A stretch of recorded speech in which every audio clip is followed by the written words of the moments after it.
going to show you a little tech here from the 1970s. This is a unit that I built when I worked at the local hospital.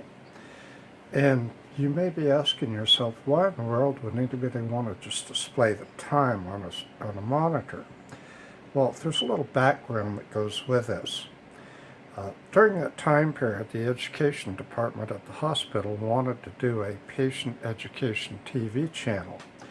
So they had a video player that was connected to an RF modulator that was connected to our master antenna TV system, and it put video and sound on channel 2.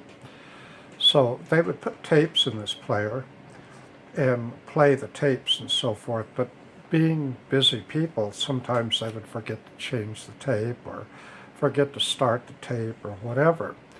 So they came to me and asked me if I could come up with a solution to kind of make it automatic. And this was part of the project. You're only seeing the time and the controller here. You're not actually seeing the part that displays the messages and so forth on the screen, but I'll get to that in another video.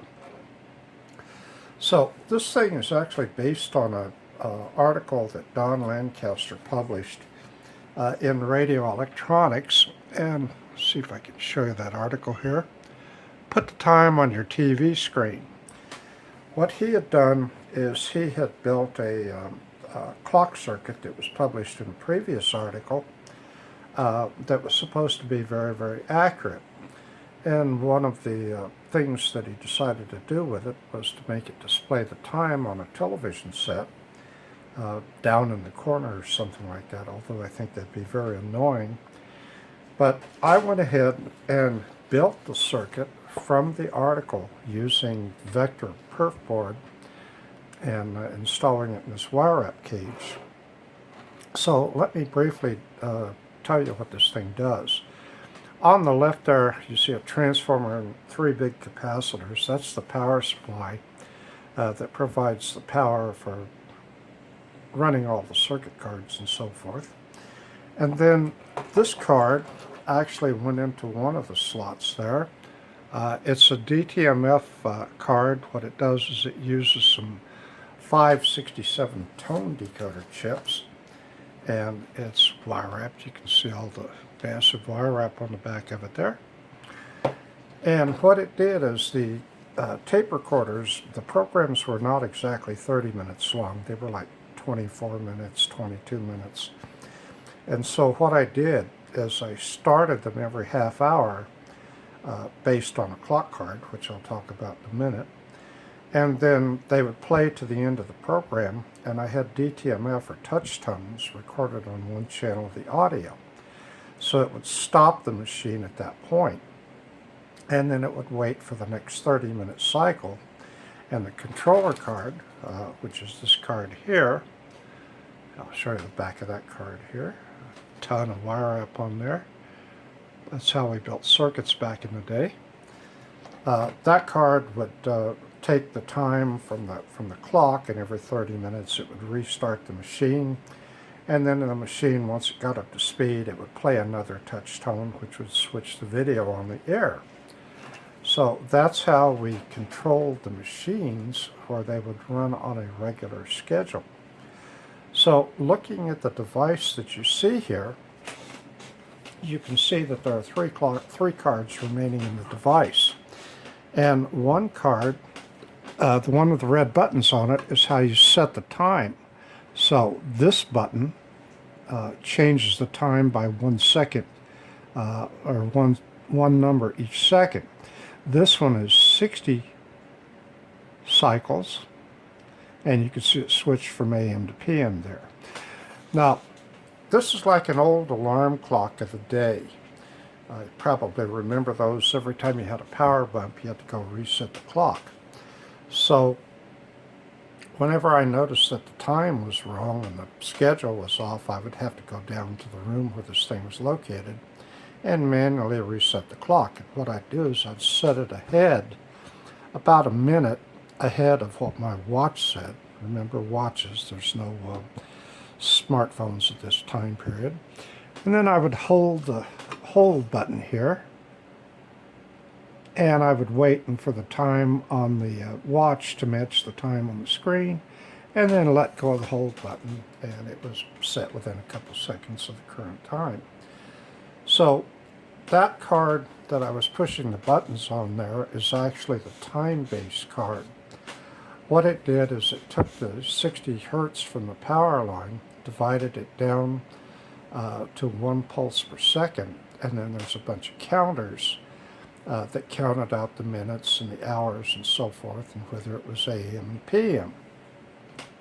The next card over to the left of that one is actually the video card from the Put the Time on Your TV Screen article, and it takes the BCD output from that time-based card and creates the time and the video signals. Now the card to the left of that is a sync generator card, and what that did is it used a 14.3180 megahertz oscillator and divided it down, and then there's a specialty chip in there that creates the proper NTSC video sync signals. So the clock was actually running at the proper frequency and so forth to be able to display properly on a television set that could also receive broadcast channels. Now later on, I added another circuit to this thing, which is not shown. I'll make a video about that later. But there were a number of projects of things called TV typewriters at the time. Don Lancaster, who was an engineer in Thatcher, Arizona, created the first one called TV Typewriter, and it was published in the Radio Electronics around February of 1975, I believe. Very crude by today's standards. It was basically just a CRT terminal, but as it was originally published, it didn't even have any way of communicating with outside devices, no serial ports or anything. So some add-on cards were developed for it later to pick up those functions. And then later on, the next year or so, another engineer by the name of Ed Cole, C-O-L-L-E, developed what was called the TV Typewriter 2. And that was also published in Radio Electronics, and I ended up building a wire-wrapped version of that. And it was connected to this device, and it used the same sync board to generate NTSC sync, and it was superimposed below the time there. And I actually had it set up to scroll theater marquee style, where it would scroll up from the bottom of the screen and scroll off at the top just below the time. Now we had a FM tuner card also plugged into this device. Here's the FM tuner card. And we would play soft music from a local FM station. But later on, ASCAP, BMI, and CSAC started complaining that people were using music for music on hold and various purposes without paying for the license fees. So we ended up subscribing to a local reading books for the blind service, and they provided us with their tuner. They were very happy for us to use the service because it put it out in front of the public so other people could sign up for the service. So this was kind of state-of-the-art, 1977 or so. If you wanted to control some machines, display some stuff on a TV screen and so forth, it was all TTL logic, hardwired, and very often wire wrapped like this. So I'll make another video with one of the TV typewriters that I actually had.